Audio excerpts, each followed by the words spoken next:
So I hadn't really planned on naming my car, but as I've been working on it, I've been thinking about a lot of what makes me really like working on cars. And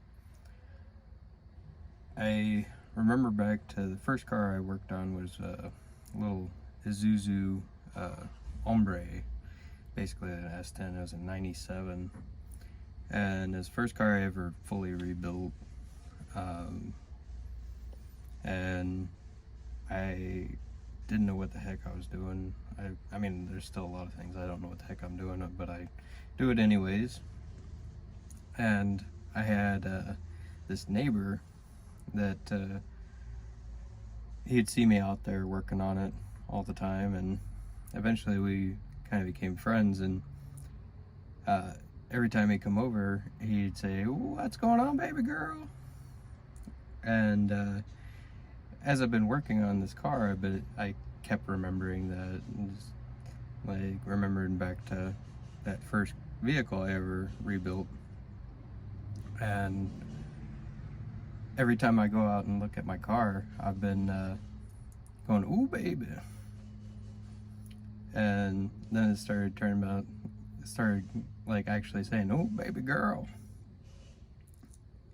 So I decided that, well, that's gonna be her name now.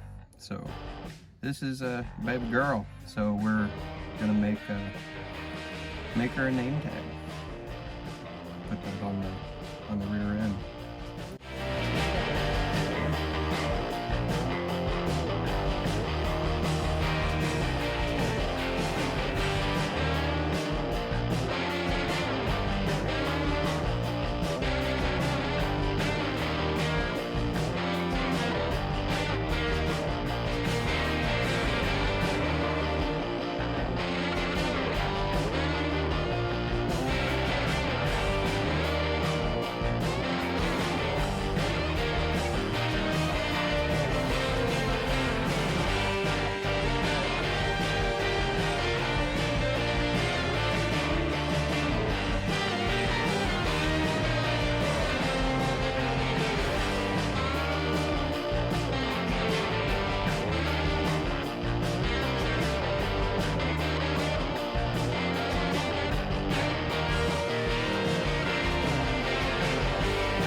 Here she is. Still got a lot of odds and ends left to do, but I think she deserved to get this badge done and put on her. Makes me really happy to see it, so hope you all like it. Thanks for watching.